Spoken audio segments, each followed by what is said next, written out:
ఓం శ్రీ అరుణాచలేశ్వరాయ నమః. గ్రంథం పేరు కపాలమోక్షం, ఒక ఆత్మయోగి ఆత్మకథ. గ్రంథ రచయిత పరమహంస. అధ్యాయం 64, 1వ భాగం. నా హృదయచక్ర అనుభవాలు. నా డైరీలో. ఈ చక్ర జాగృతి, శుద్ధి, ఆధీన, విభేదన సమయాలలో నాకు కలిగిన భావాలు, అనుభవాలు నిజాయితీగా నా డైరీలలో రాసుకోవడం జరిగింది. అందరికీ తెలియాలనే ఉద్దేశంతో వాటిని యథాతథంగా ఇక్కడ ఇవ్వటమూ జరిగింది. తప్పుగా అనుకోవద్దు. వీటి వలన ఎవరికైనా ఇబ్బంది లేదా బాధ కలిగితే నన్ను క్షమించండి. అలాగే ఈ చక్ర అనుభవాలు, ఈ దైవిక వస్తువులు అనేవి మీకు మీ ఆరాధనను బట్టి వస్తాయి. మీ ఆరాధన అనగా నిరాకార ఆరాధన అయితే మీకు ఈ చక్ర అనుభవాలు మాత్రమే కలుగుతాయి. అదే మీది విగ్రహారాధన అయితే ఈ చక్ర అనుభవాలతో పాటుగా ఈ చక్ర దైవిక వస్తువులు వస్తాయి. లేదా ఈ వస్తువులున్న క్షేత్ర దర్శనాలైనా కలుగుతాయని గ్రహించండి. కానీ తప్పనిసరిగా ఈ చక్ర అనుభవంతో పాటుగా ఈ చక్ర దైవిక వస్తువు ఏదో ఒకటి తప్పనిసరిగా సాధకుడు పొందవలసి ఉంటుంది. ఈ చక్ర అనుభవాలు అలాగే ఈ చక్ర దైవిక వస్తువులు అనేవి మీ గత జన్మ సాధనను బట్టి ఈ చక్ర జాగృతి, శుద్ధి, ఆధీన, విభేదనలకి సంబంధించి ఆయా సాధనా స్థితిని బట్టి వస్తాయని గ్రహించండి. ఆగస్టు 8. ఈరోజు అరుణాచల వాసి అయిన భగవాన్ రమణ మహర్షి వారి నీ సహజ స్థితిలో ఉండు అనే గ్రంథం చదవటం వలన సాధన అనేది సహస్ర చక్రం దగ్గర ఆగిపోకూడదని, దీనికున్న జీవనాడి మార్గం ద్వారా హృదయ చక్రమునకు చేరాలని, అప్పుడే సాధన పరిసమాప్తి అవుతుంది అని చెప్పటం జరిగింది. దానితో నా బుర్ర తిరగటం ఆరంభమైంది. ఆగస్టు 9. జీవనాడి మార్గమునకు అధిదైవంగా పంచముఖ హనుమంతుడు ఉన్నట్లుగా నాకు ధ్యాన అనుభవం అయింది. ఆగస్టు 10. ఈరోజు శ్రీశైలం వెళ్ళి ఇష్టకామేశ్వరి అమ్మవారిని దర్శించుకున్నాను. ఈమె చేతిలో ఒక లింగం ఉంది. దీని వివరాలు తెలియదు. ఆగస్టు 13. ఈరోజు అనంత పద్మనాభుడి ఫోటో అలాగే చిన్న విగ్రహమూర్తి తిరువనంతపురం క్షేత్రం నుంచి వచ్చినాయి. విచిత్రంగా ఈయన కుడి చేతిలో ఒక శివలింగం మూర్తి పట్టుకున్నట్లుగా ఉంటుంది. ఆగస్టు 15. ఈరోజు మాకు ఇష్టలింగం అనగా నవపాషాణ నిర్మిత ఇష్టలింగం గూర్చిన వివరాలు తెలుస్తున్నాయి. ఈ లింగమును కాంతియోగి అయిన బసవేశ్వరుడు నిర్మితం చేసి పూజించేవాడని తెలుసుకున్నాము. ఈ హృదయచక్ర స్థితికి వచ్చినప్పుడు ఈ లింగమూర్తి రావాలని మాకు మా గురుదేవుడు నాతో చెప్పినారు. నిజ ఇష్టలింగం ఎప్పుడు ఎక్కడ నుంచి వస్తుందో ఆయనకే తెలియదని చెప్పినారు. ఈ లింగమూర్తి వస్తేనే సాధకుడు హృదయచక్రమును చేరుకుంటారని, లేదంటే వెనుతిరిగి జీవనాడి ద్వారా మళ్ళీ సహస్రాచక్రమునకు చేరుకుంటాడు అని చెప్పడం జరిగింది. అయినా నాకు బాధ లేదు, భయము లేదు, ఆశ లేదు, కారణం తెలియదు. ఆగస్టు 17. ఈరోజు ధ్యానం నందు అనవసరమైన ఆలోచనలు ఎక్కువైనాయి అని తెలుసుకున్నాను. ఆగస్టు 18. ఈరోజు ధ్యానం నందు ప్రతి చిన్న విషయానికి కూడా అతిగా స్పందిస్తున్నానని గ్రహించాను. ఆగస్టు 19. ఈరోజు లేనిపోని వాటిని సంకల్పాలు పెట్టుకుంటున్నాను అనే ఆలోచనలు వస్తున్నాయి. ఆగస్టు 20. ఈరోజు మా గురుదేవుణ్ణి వీటి గురించి అడగాలని అనుకున్నాను, కుదరలేదు.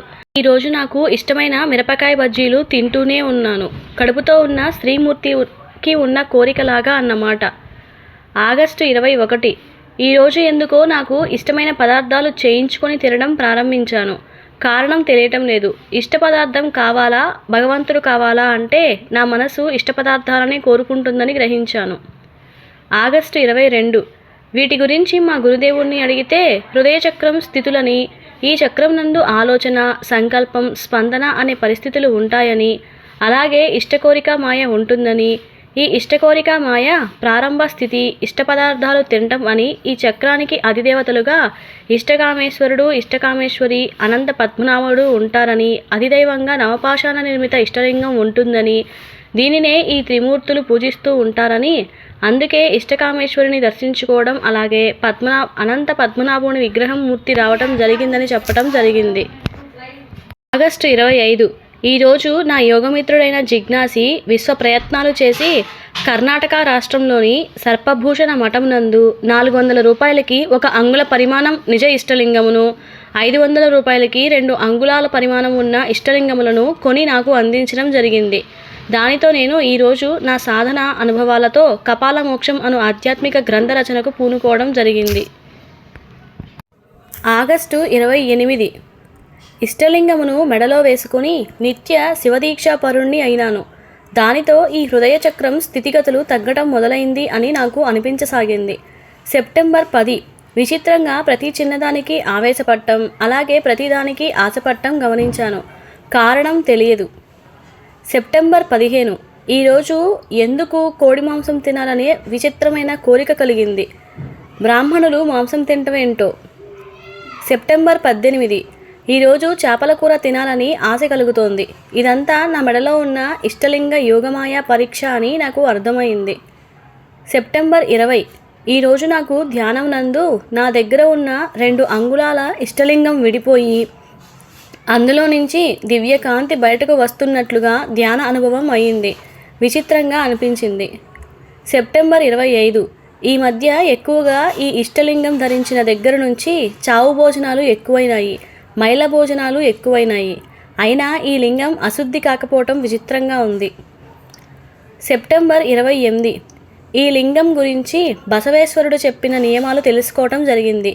అష్టమైలాలు కూడా ఈ లింగమును అశుద్ధి చెయ్యలేవని, మాంసం మత్స్యం తినరాదు, కోపావేశాలతో అదుపులో ఉంచుకోవాలని ఇలా పలు రకాల సూచనలు చేయటం జరిగింది. అక్టోబర్ 10 ఈ లింగం ఆరాధనతో సంసార సుఖానికి దూరమైనాను. సంయోగం అంటే శ్మశాన వైరాగ్యం మొదలైంది.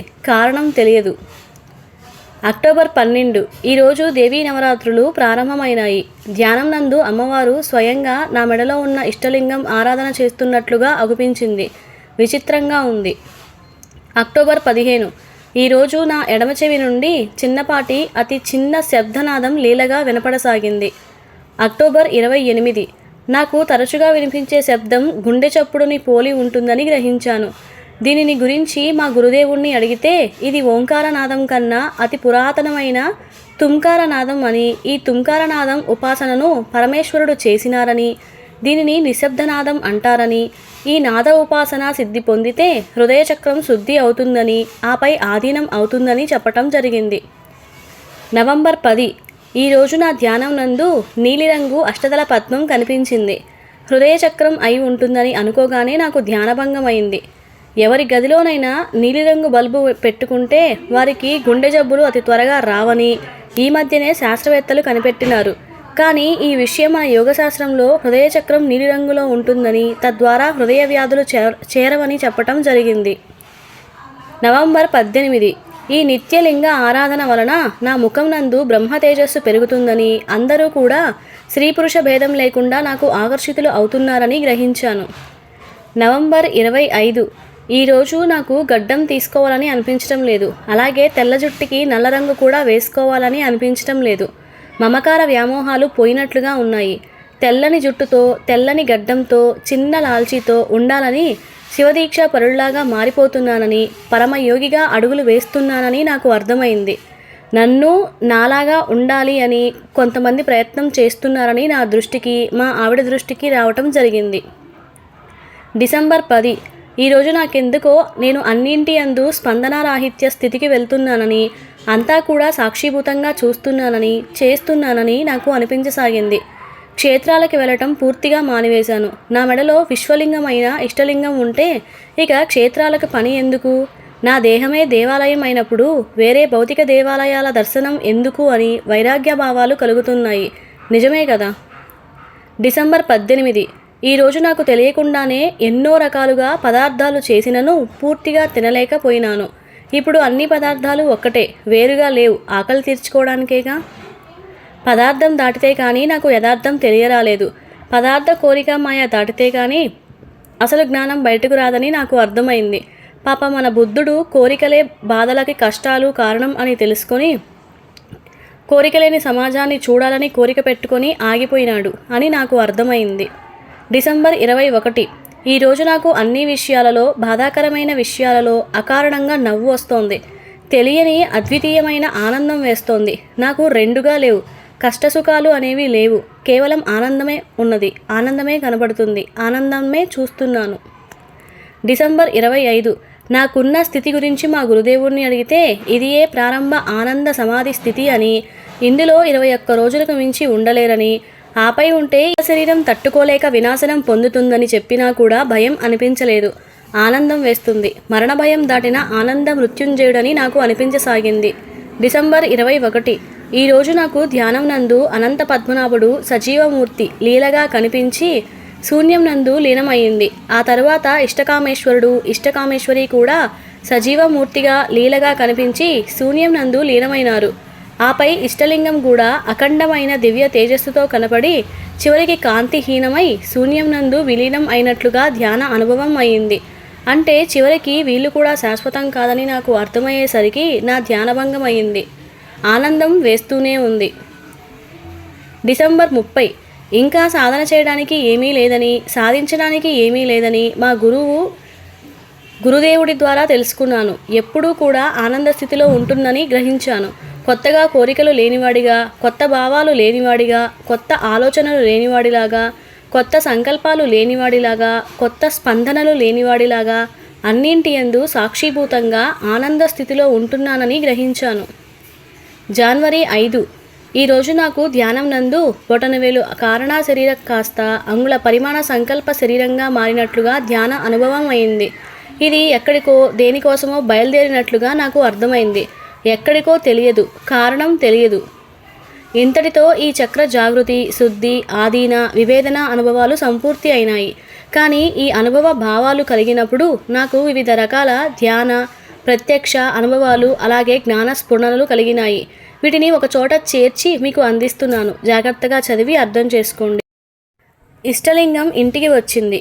మేము ఒకరోజు అర్ధరాత్రి పూట తీవ్రమైన ధ్యాన స్థితిలో ఉండగా మాకు టెంపుల్ రన్ ఆట మొదలైంది.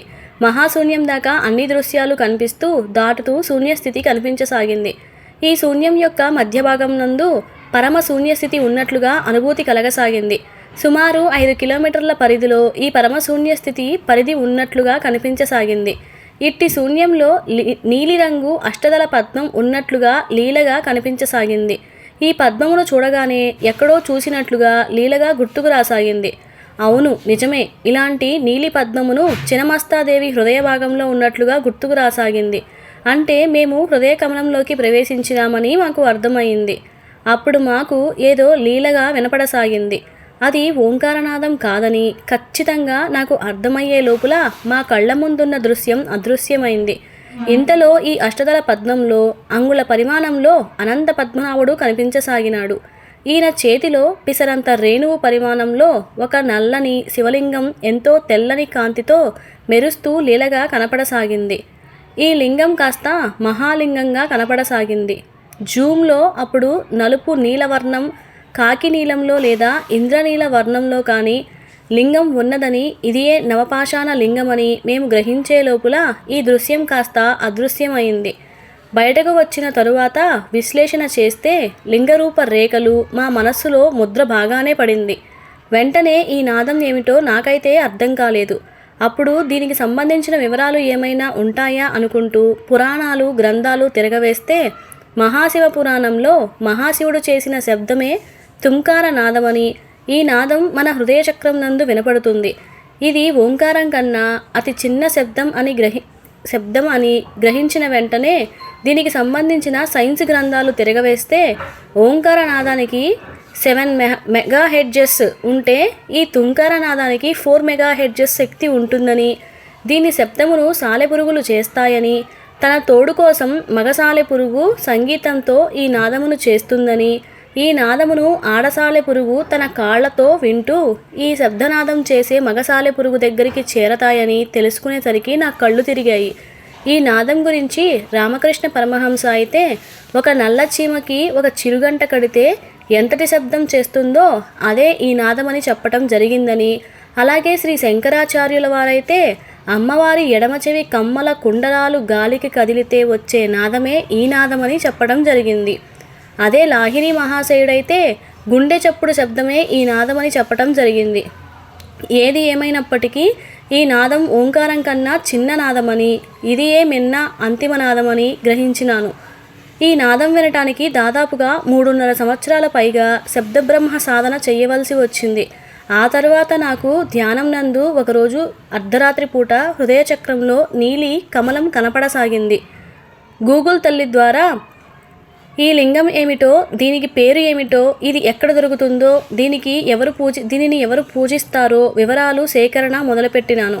దానిలో దీనిని ఇష్టలింగం అని, లింగాయతులు ఈ లింగాన్ని ప్రాణలింగంగా భావించి నిత్యం మెడలో వేసుకుంటారు అని, నిత్య శివదీక్షతో దీనిని ఆరాధన చేస్తారని, ప్రస్తుత అనివార్య కారణాల వలన ఇష్టలింగం దొరకకపోతే నర్మదా నది బాణలింగం లేదా శ్రీశైల ప్రాంతంలో దొరికే లింగాల గుట్ట దగ్గరలోని నల్లరాళ్ల లింగాలను మెడలో వేసుకుని శివ పూజలు చేస్తున్నారని మేము తెలుసుకున్నాము. అక్కమహాదేవి, ఇష్టకామేశ్వరీదేవి, మహాగణపతి, మహాపార్వతి, మహావిష్ణువు ఇటువంటి ఇష్టలింగాలను ఆరాధన చేసినారు అని అర్థమైంది. అలాగే పరమేశ్వరుడు కూడా స్వయంగా ఈ లింగమును ఆరాధన చేస్తున్నాడని, దానిని ఆత్మలింగం అంటారని, ఆత్మనివాస స్థానం మన హృదయమని మంత్రపుష్పం ద్వారా నమక చమకాల ద్వారా చెప్పకనే చెప్పినారు కదా. అసలు నిజమైన ఇష్టలింగాలు దొరుకుతాయేమోనని ఇంటర్నెట్లో వెతకగా 40 నుంచి 400 దాకా ధరలలో ఉన్నట్లుగా కనిపించినాయి. కానీ వాటిలో ఎక్కువ శాతం కల్తీలేనని మేము గ్రహించినాము. దానితో నిజమైన ఇష్టలింగం ఎలా ఉంటుందో, ఎక్కడ దొరుకుతుందో అర్థమై చావక, ఏం చేయాలో అర్థమవక అయోమయ స్థితిలో ధ్యానంలో కూర్చోగానే మాకు ధ్యానంలో శ్రీశైల ప్రాంతంలోని ఇష్టకామేశ్వరీ దేవి విగ్రహమూర్తి కనిపించేసరికి, అంటే శ్రీశైలంకి వెళ్తే ఏమైనా దొరుకుతుందేమో అని అనుకుంటూ బయలుదేరినాము. ఈ క్షేత్రానికి చేరుకొని అక్కడి నుండి ఇష్టకామేశ్వరి గుడి ఉన్న గతుకుల రోడ్డు మీద అడవి మార్గంలో నడుచుకుంటూ చేరినాము. అక్కడ చిన్న సమాధి లాంటి లోపల అమ్మవారి గుడి ఉంది. ఒక మనిషి మాత్రమే పట్టే మార్గం ఉన్నది, అనగా జీవనాడి మార్గంలాగా. సరే అని మేము లోపలికి వెళ్ళి అమ్మవారికి కుంకుమ పెట్టినాము. ఈ విగ్రహం ప్రత్యేకత ఏమిటంటే, నుదుటి భాగంలో బొట్టు పెట్టుకునే ప్రాంతం మానవ బొట్టు ప్రాంతం మెత్తగా తగిలినట్టుగా స్పర్శ అనుభూతి కలుగుతుంది. అది అవునో కాదో అనుకుని ఈమెకి నా కూతురు అని బొట్టు పెట్టడం జరిగింది. అది నిజం అనే లోపల ఆమె ఎడమ చేతిలో ఉన్న లింగం దివ్యకాంతితో మెరిసినట్లుగా లీలగా ఒక్క క్షణం అనిపించింది. ఇంతలో బయట నుండి స్వామి ఇంకా ఎంతసేపు లోపల ఉంటారు, బయటకు రండి అని పిలవటంతో మేము నెమ్మదిగా ఆ ఇరుకు సందులో నుండి బయటకు వచ్చినాము. ఇలా మా స్థూల శరీరం స్వయంగా జీవనాడి మార్గయాత్ర పూర్తి చేసిందని మాకు తెలియదు. అప్పుడు బయటకు వచ్చిన తరువాత నంది దగ్గర స్వయంగా ఏర్పడిన రాతి శివలింగమూర్తి ఉన్నట్లుగా అనిపించేసరికి దానిని మా శిష్యుడి చేత అక్కడి నుంచి మాయం చేసినాము. అది ఇష్టలింగం అని భ్రమలో పడి దానిని ఇంటికి తీసుకుని వస్తే అది కేవలం రాతిలింగమని తర్వాత కొన్ని వారాలకు తెలిసింది. చేసినది ఏమీ లేక అది కాస్త శివుడి విగ్రహమూర్తి ముందు ఆయన ఆత్మలింగంగా పెట్టి, ఇంతకీ అసలు సిసలైన నవభాషాన లింగం ఎక్కడ దొరుకుతుందో అర్థం అవ్వక మళ్ళీ కథ మొదటికి వచ్చిందని మాకు అర్థమైంది. ఇలా కొన్ని వారాలు గడిచిపోయినాయి.